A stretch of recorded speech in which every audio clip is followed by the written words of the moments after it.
জাহাঙ্গীরনগর বিশ্ববিদ্যালয়ে আছেন আমাদের স্পেশাল করেসপন্ডেন্ট জাহিদুর রহমান। আমরা সরাসরি যাচ্ছি তার কাছে। জাহিদ, আজকে জাহাঙ্গীরনগর বিশ্ববিদ্যালয়ে কেমন অবস্থা দেখছেন, আর সবশেষ কি আছে কর্মসূচি ছাত্র সংগঠনের, আমাদেরকে জানাবেন। মিতা, আপনাকে যদি বলতে হয় ক্যাম্পাসের পরিস্থিতি প্রকৃতির সাথে মিলিয়ে বলবো যে ঢাকার এই আকাশটা যেমন গুমোট হয়ে আছে, ঠিক তেমনি গুমোট হয়ে আছে এখানকার পরিবেশ। একটা থমথমে পরিস্থিতি বিরাজ করছে সর্বত্র।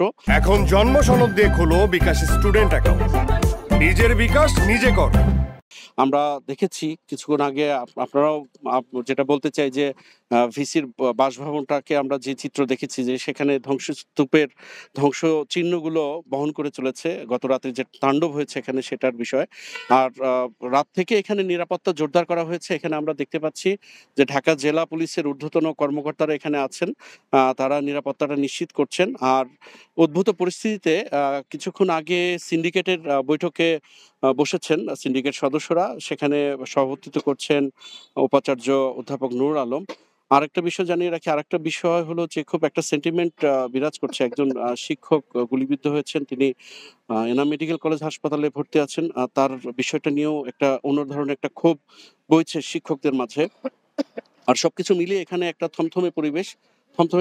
এছাড়াও আরেকটা বিষয় হলো যে আমরা পুলিশ কর্মকর্তাদের সাথে কথা বলেছি, জানার চেষ্টা করেছি পরবর্তী পরিস্থিতি। তো তারা বলেছেন যে এখন পর্যন্ত কেউ কোনো আইনগত কোনো ব্যবস্থা নেওয়ার কথাও বলেননি, এবং তারা প্রশাসনের পক্ষ থেকেও কোনো অভিযোগ করা হয়নি।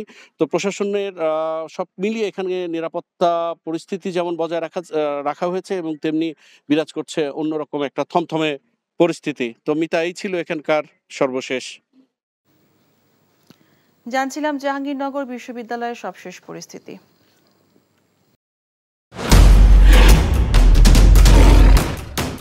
মাসুদ চেয়ারম্যান চাপলে কি জানোস না, এমন মায়ের মারুম কুত্তার মতো খালি সাইড পারবি।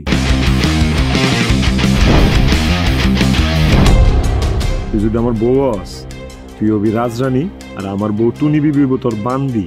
আমার সংসারটা কেন ভাঙতে সময় না? নিজের জামাই আটকা রাখতে পারেন না? কেমন বউ আপনি? কেলেঙ্কারির আর কি বাকি আছে? বদনাম তো শৈলেই লাগছে।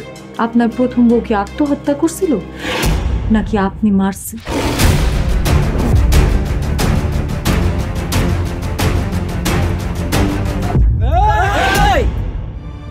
ময়না তো পালাইতে চায় না। ওরে পালাইতে হইবই। ময়না রে, তুই আমারে মাফ করে দিস। আমারে খাওয়ানোর মধ্যে বিষ মাখায় মেরা ফলাইতে চাচ্ছে। মাইরা একেবারে আম গাছের লগে ঝুলাই দিবেন, যেমনি আপনার বড় বড় মাইরা ঝুলাইছিলেন।